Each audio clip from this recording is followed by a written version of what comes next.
आज हम एक बहुत ही खास टॉपिक पर बात करेंगे और वो है the title of son of man. Son of man का इब्ने आदम का ये टॉपिक बेहद ही इम्पोर्टेंट है क्योंकि ये हमें मसाया को समझने में मदद करेगा। मसाया जिसकी पेशन गोइयों से मुकद्दस बाइबल का पुराना अहदनामा भरा पड़ा है। तो चले आज पूरी अक्ल के साथ, पूरी समझ के साथ खुदावन को प्यार करते हैं, उसे समझने की कोशिश करते हैं। यीशु ने अपने आप को अंजीलों में 80 मर्तबा इब्ने आदम कहकर पुकारा और उसने अपने आप को सिर्फ और सिर्फ 3 मर्तबा इब्ने खुदा बुलाया। ये बात तनकीद करने वालों को मौका देती है। वो कहते हैं कि यीशु तो खुद अपने आप को इब्ने आदम कहता था, बार बार उसने अपने आप को इब्ने आदम कहा है और आप उसे खुदा बनाए बैठे हो। आज हम इस बात को साबित करेंगे कि यीशु अपने आप को इब्ने आदम कहकर अपनी इंसानियत का नहीं बल्कि अपनी खुदाई का दावा कर रहा है। इसकी जो आम अंडरस्टैंडिंग क्रिश्चियंस में पाई जाती है वो ये है कि क्योंकि यीशु खुदा था लेकिन वो इंसान के जिस्म में मुजस्सम हुआ, इसलिए वो अपने आप को इब्ने आदम कहता था। लेकिन क्या यही वजह थी कि यीशु अपने आप को इब्ने आदम कहता था? अगर आज आप मेरी बात गौर से सुनेंगे तो आप ये जानकर हैरान हो जाएंगे कि वो अपने आप को इब्ने आदम क्यों कहना पसंद करता था। सबसे पहले हमें ये समझने की ज़रूरत है कि यीशु यहूदियों में आया और उसने अपनी मुनादी यहूदियों में ही की। उस वक्त यरूशलेम के हालात बहुत ज़्यादा ख़राब थे और यहूदी बेसब्री से अपने मसाया का इंतज़ार कर रहे थे। वो बाइबल मुक़द्दस के पुराने अहदनामे में से उन हवालों का मुताला बड़े गौर से करते थे जिनमें मसीहा के आने की पेशनगोइयाँ हुई थीं। उनमें से एक पेशनगोई तो ख़ास तौर पर उनकी फेवरेट थी क्योंकि उसमें बताया गया है कि कैसे मसीहा आएगा और अब तक हुकूमत करेगा। तो चलें देखते हैं कि वो कौन सी पेशनगोई थी जो उस वक्त यहूदियों की फेवरेट थी क्योंकि वो रोमियों की गुलामी से आज़ादी हासिल करना चाहते थे। ये अमेजिंग पेशनगोई दानियल नबी की किताब उसके 7वें बाब 13वीं और 14वीं आयत में है। दानियल कहता है, मैंने रात को रोया में देखा और क्या देखता हूँ कि एक शख्स आदमजाद की मानंद आसमान के बादलों के साथ आया और कदीम अयाम तक पहुंचा। वो उसे उसके हजूर लाए और सल्तनत और हशमत और मुमलकत उसे दी गई ताकि सब लोग और उम्मतें और अहले लुगत उसकी खिदमत गुजारी करें। उसकी सल्तनत अब्दी सल्तनत है जो जाती ना रहेगी और उसकी मुमलकत लाजवाल होगी। आहा, इसी का तो यहूदियों को इंतजार था। इस इब्ने आदम को वो मसीहा कहते थे जो आएगा और उन्हें गुलामी से छुड़ाएगा। उसकी सल्तनत अब्दी सल्तनत होगी। लेकिन क्या ये इब्ने आदम सिर्फ एक इंसान था या कुछ और? चलें अब ये समझने की कोशिश करते हैं। तो दानियल अपने रोया में क्या देखता है कि कदीमुल अय्याम यानी पाक यहोवा का तख्त लगा हुआ है और एक इब्ने आदम की मानंद बादलों के ऊपर उसके पास आता है। और गो कि दानियल इब्ने आदम का लफ्ज़ इस्तेमाल कर रहा है, लेकिन यहूदी ये जानते थे कि ये इब्ने आदम कोई आम इब्ने आदम नहीं है। वो जानते थे कि यहोवा पाक खुदा के अलावा बादलों की सवारी और कोई नहीं कर सकता। ज़बूर 104 उसकी 3 आयत में लिखा हुआ है, तू बादलों को अपने रथ बनाता है। यसाया 19 बाब और उसकी पहली आयत में लिखा हुआ है, देखो खुदावंद एक तेज रो बादल पर सवार होकर मिस्र में है। और खरूज 13 बाब और उसकी 21 आयत में लिखा हुआ है, और खुदावंद उनको दिन का रास्ता दिखाने के लिए बादलों के सतून में और रात को रोशनी देने के लिए आग के सतून में होकर उनके आगे चला करता था।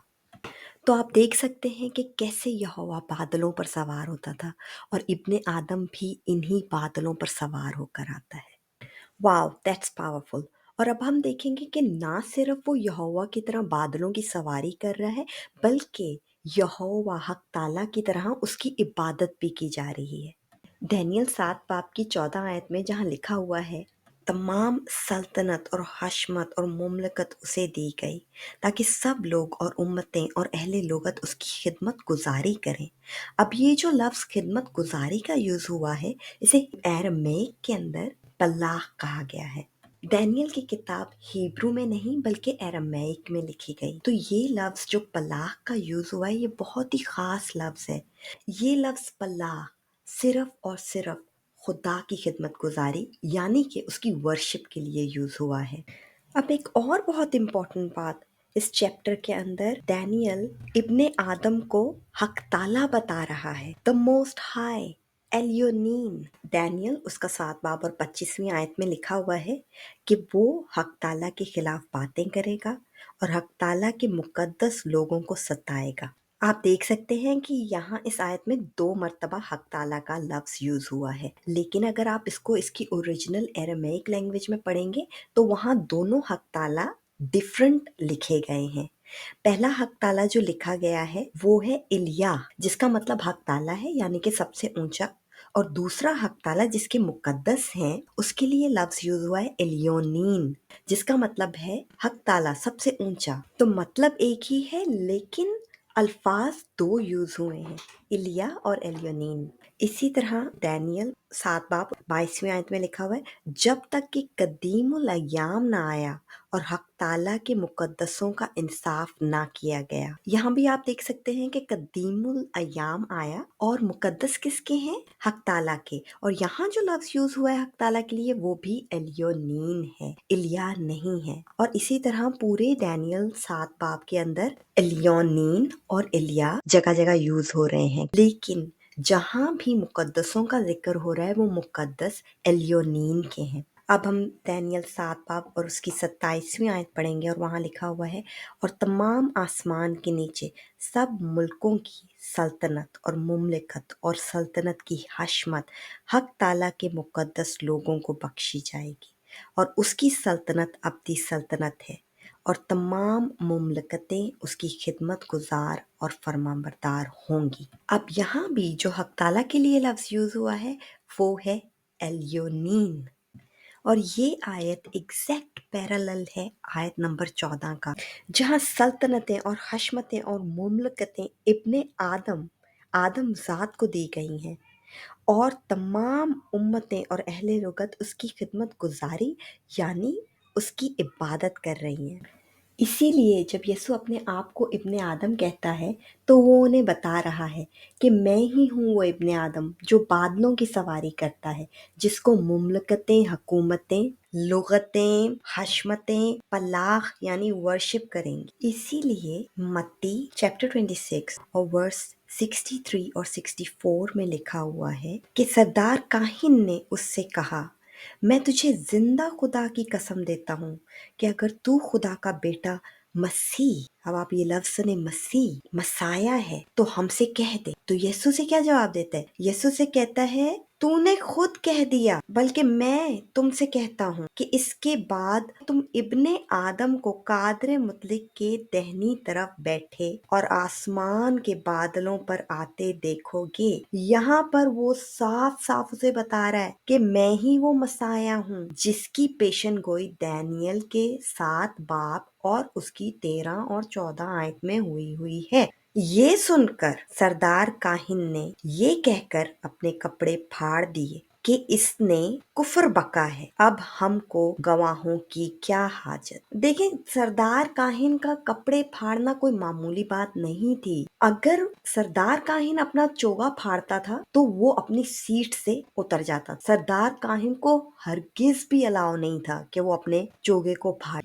यकीनन वो बेहद गुस्से में आ गया था, क्योंकि उसके मुताबिक यीशु ने कुफर बोला था, क्योंकि उसने अपने आप को उस कादरे मुतलिक से और इब्ने आदम की मानंद से मिलाया था जिसकी पेशन गोई डैनियल नबी ने की थी। सरदार काहिन के लिए ये कोई छोटी बात नहीं थी।